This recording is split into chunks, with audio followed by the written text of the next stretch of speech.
Welcome to Thursday Night Physics, and tonight we are looking at charge and current.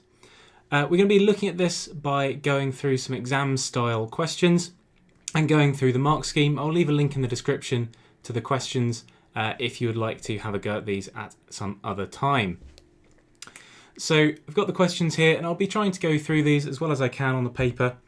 I'll try and give you some time to have a think about how you might approach this question, but I will have to keep on going through the questions. If you do have a question at some point, if I haven't fully explained something, then please put a message into the chat and I'll do my best to answer it.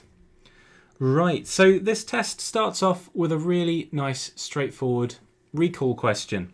To form a complete set of base units, one electrical unit is required, and all you need to do is to state that unit. So this is the ampere, which is the unit for current.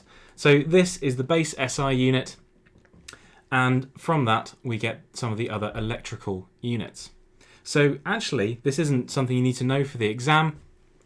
However, the definition of this changed relatively recently in 2019, where it started to go against physical constants within the universe. So that has recently changed very slightly. Okay, so that is question 1. So part B, figure 1 shows an electrical circuit used to deposit copper onto a metal plate. The conventional current I flowing in the external circuit is shown. So I is going from the power supply towards this metal plate.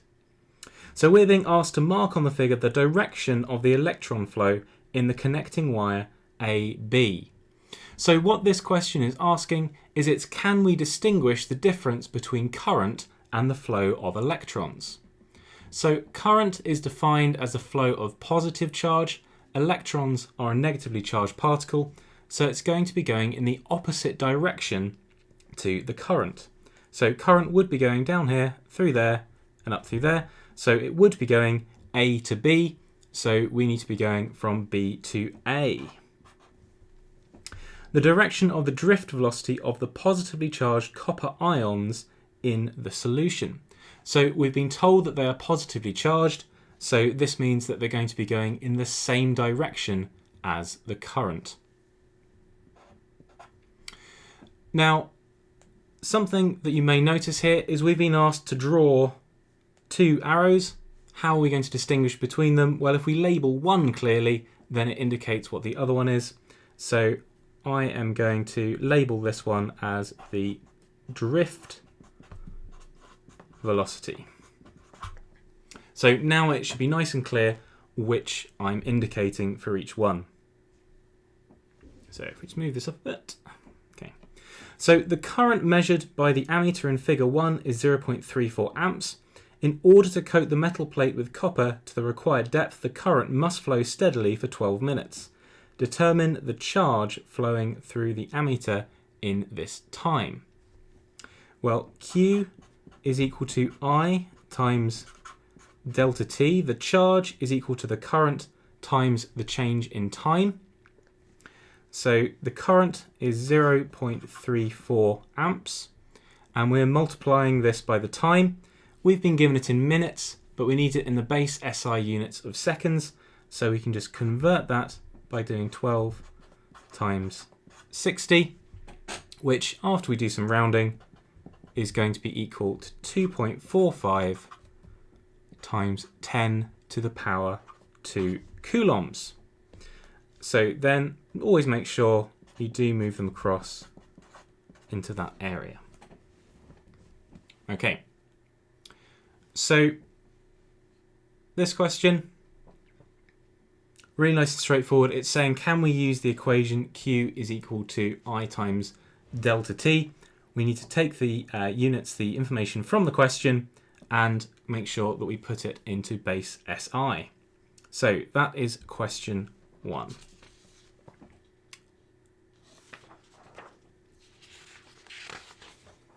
Moving on. So again, we're starting with a nice recall question. So define the coulomb. It is definitely worth just memorizing all these different definitions and all the different units and the different equations where you can, because it makes questions like this 3 marks. So a coulomb is the charge passing a point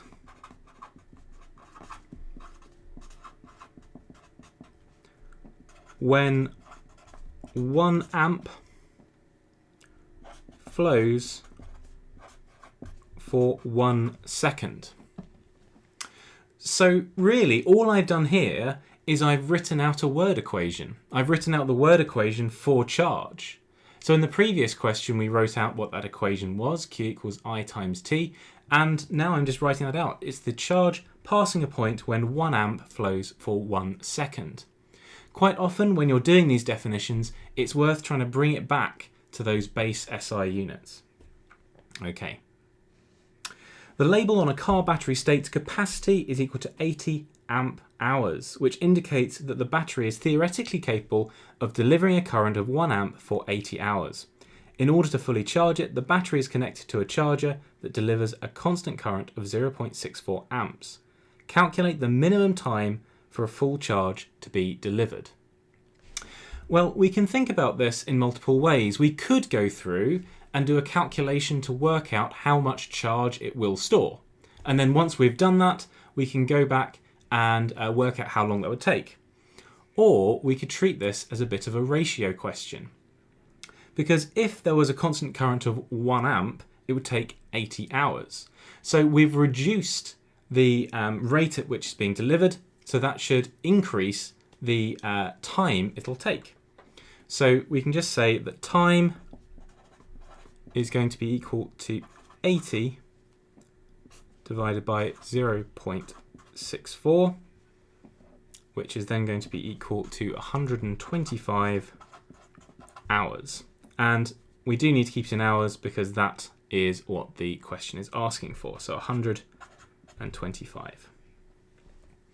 Now we are being asked to calculate the charge in it, so the number of coulombs added to the battery in that time. So Q is equal to I times delta T. It's always generally worth writing out the equation. It helps you keep sane and know that you're doing what you're meant to do. And then you can substitute those values in. So we're asked for the charge, so we need the current times the time. Where am I? Yes. But we don't actually need to look at that because we've been given it in this form of units. We've been told it's 80 amp hours, so we could just do that calculation. We could say that 80 amp hours is equal to 1 amp times 80 hours, which is going to be equal to 80 times 60 times 60, because here we're converting from hours to seconds, which ends up having 2.88 times 10 to the power 5 coulombs. Okay. So this next question, very similar to previous ones. So there was a thunderstorm a short time before the scheduled launch of the Apollo 15 spacecraft. Don't really care, that's not particularly important.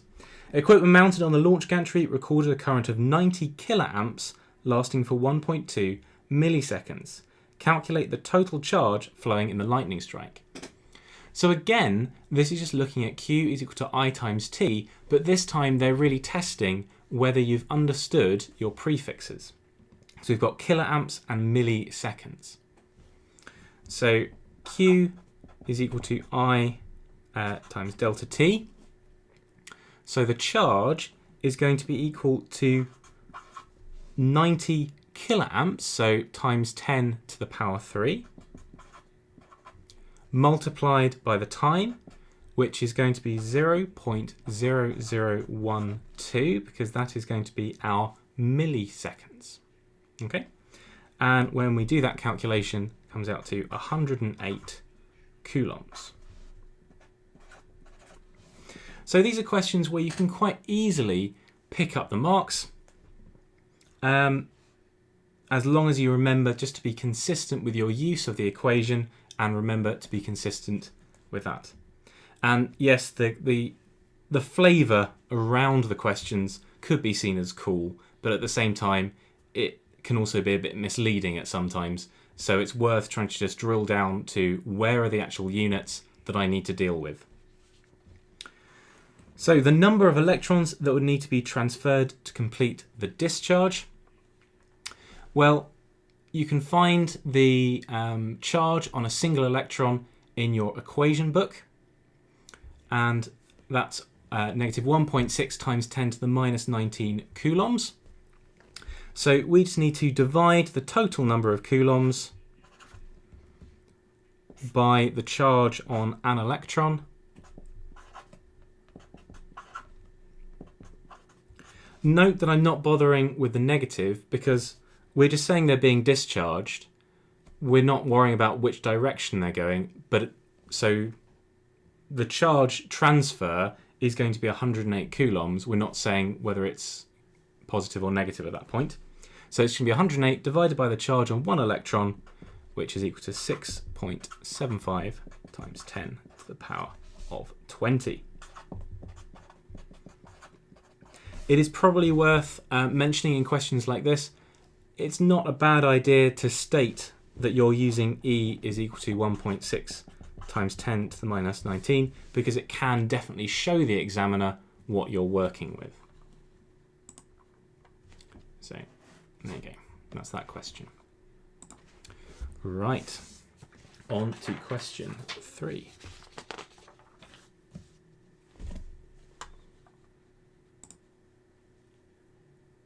Okay. So, state the difference between the direction of a conventional current and the direction of charge flow in a metal wire. Well, the charge flowing in a metal wire is going to consist of electrons, which are negative charges, and so they're going to be flowing in the opposite direction to conventional current.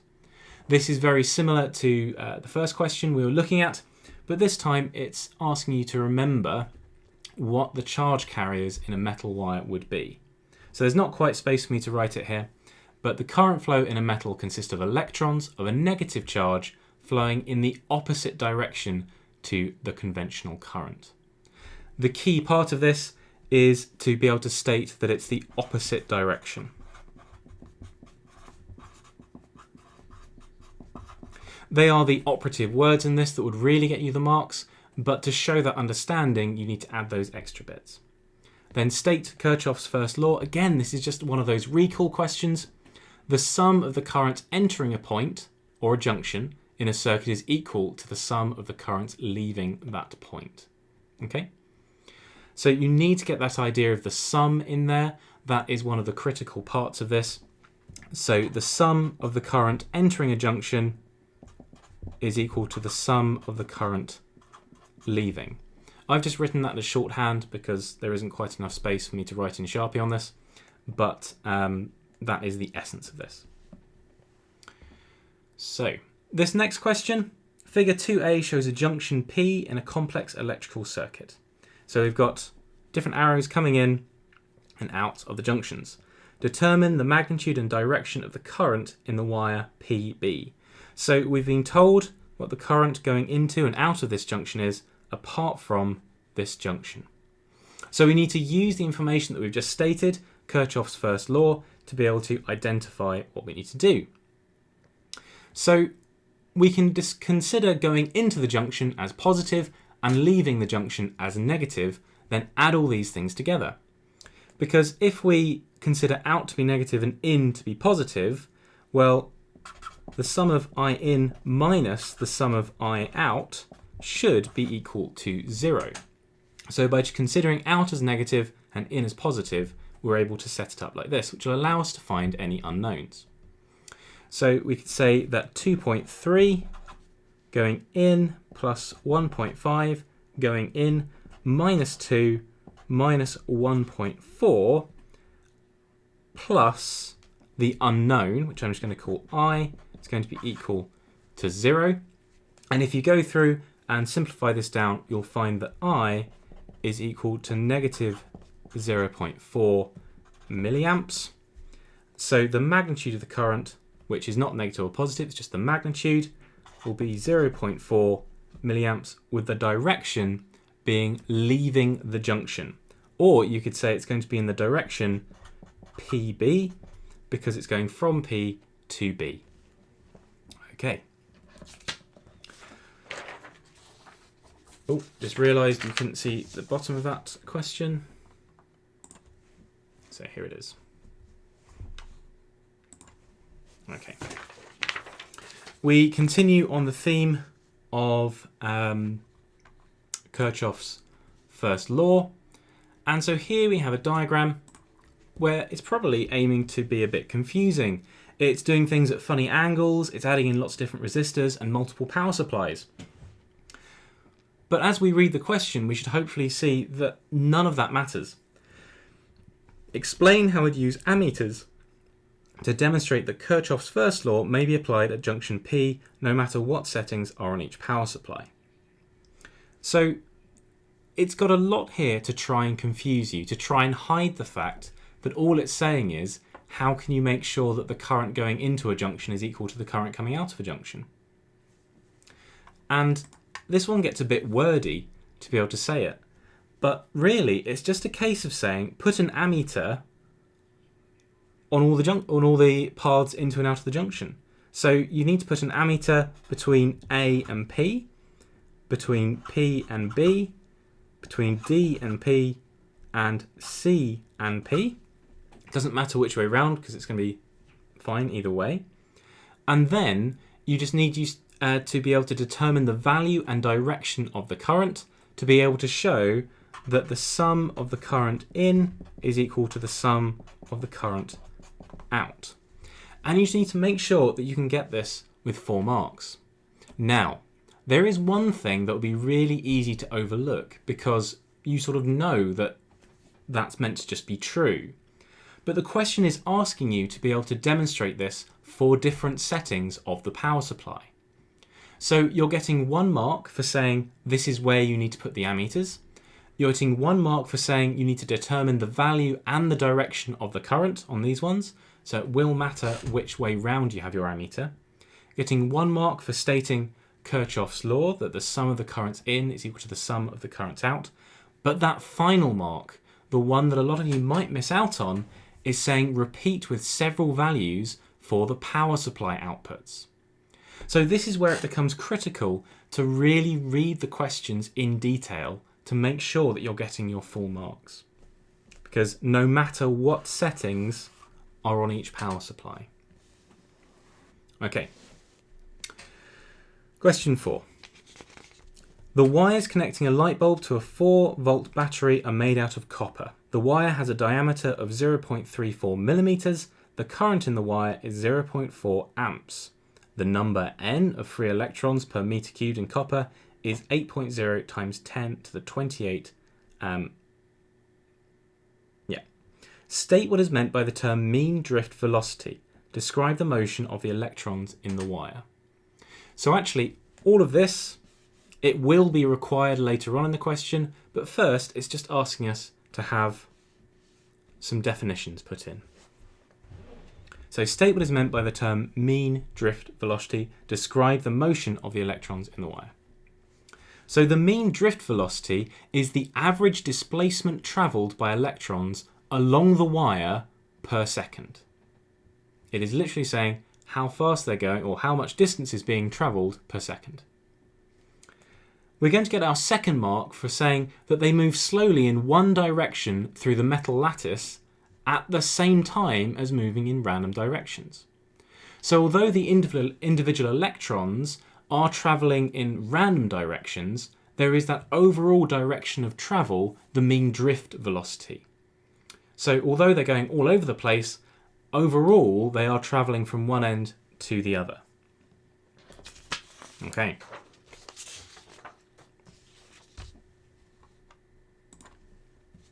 So we're now being asked to calculate the mean drift velocity of the electrons in the wire.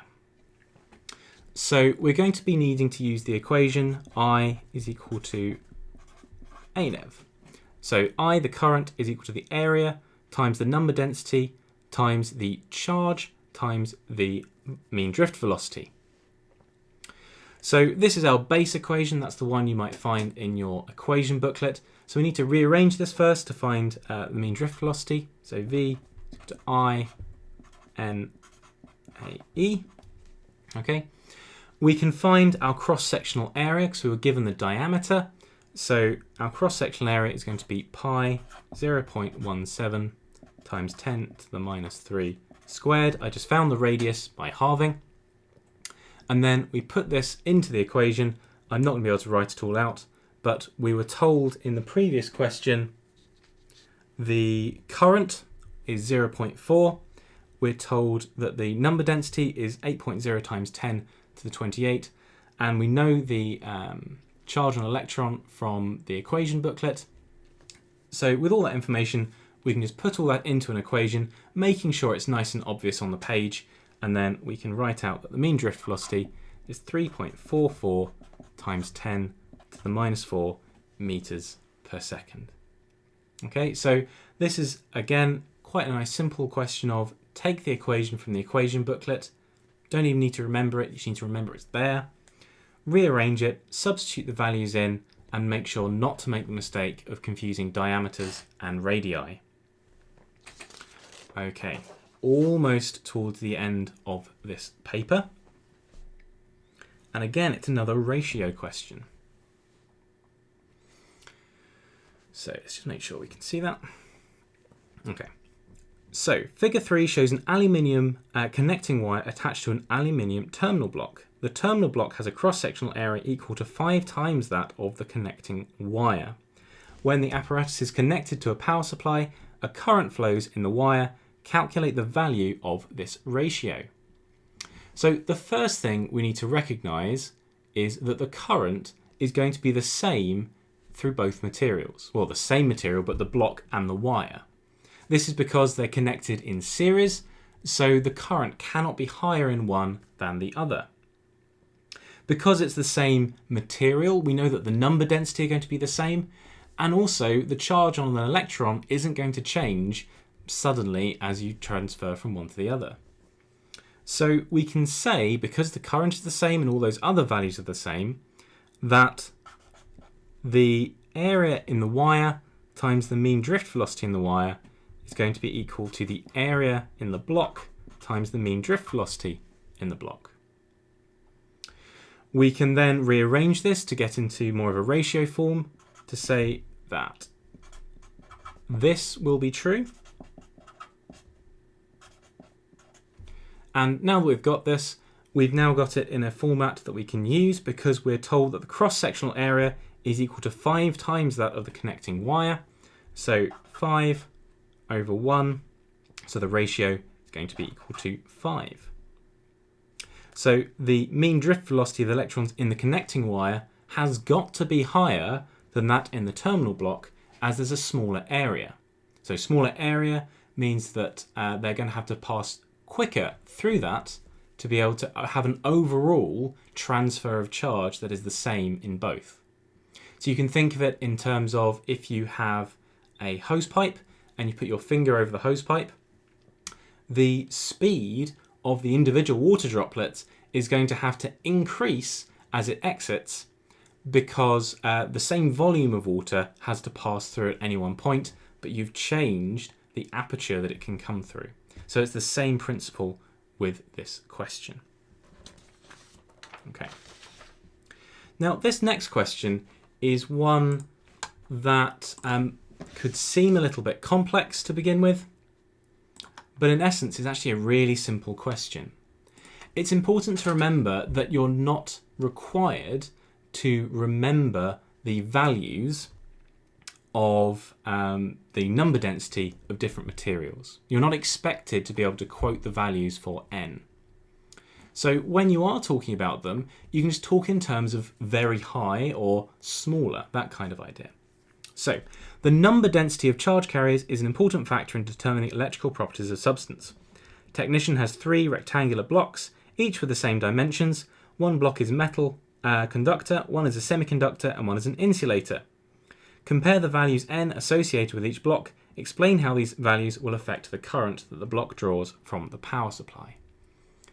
So you're being told that everything but the number density is the same for each of these blocks.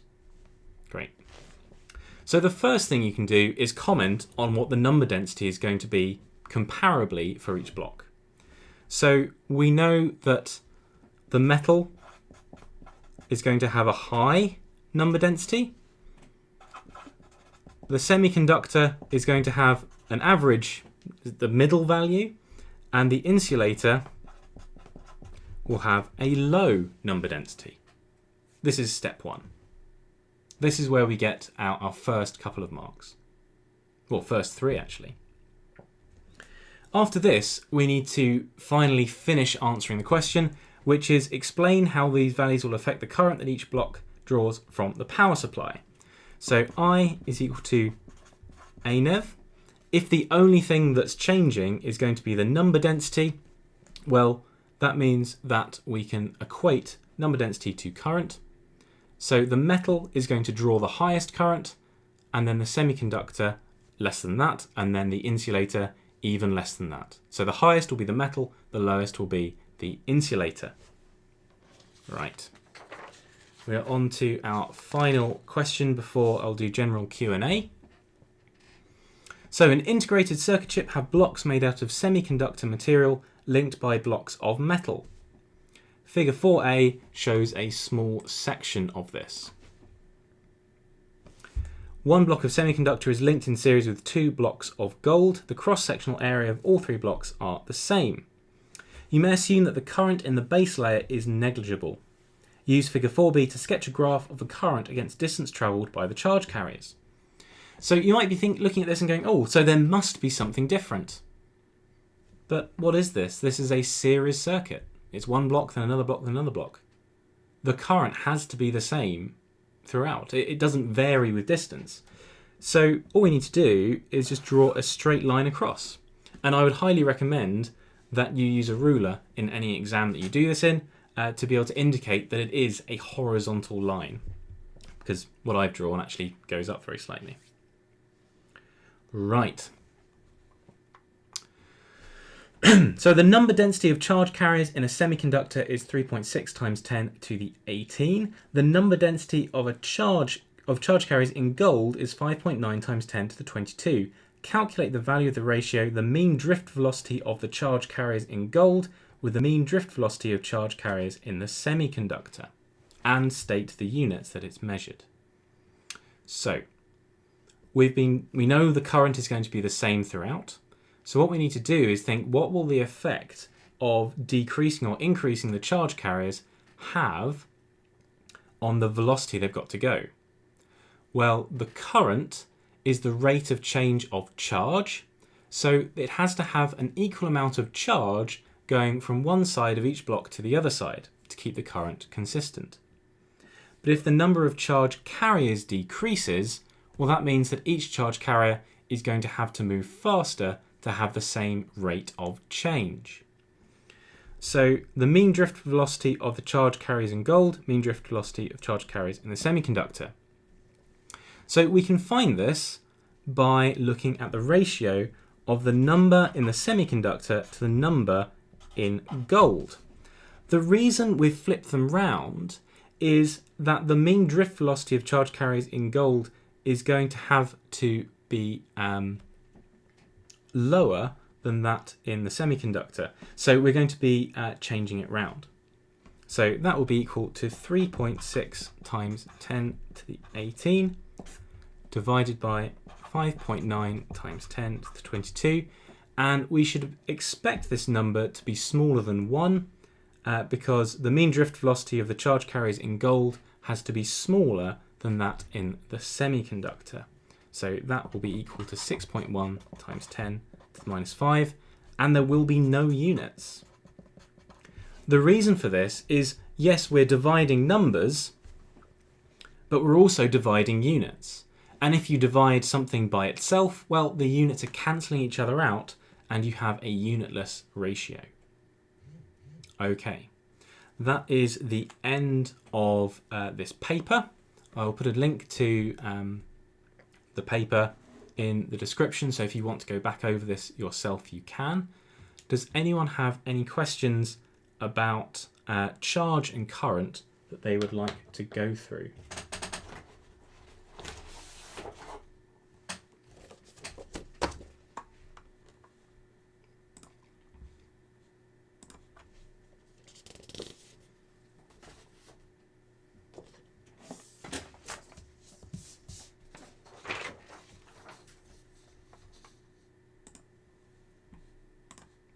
If not, then I will end here.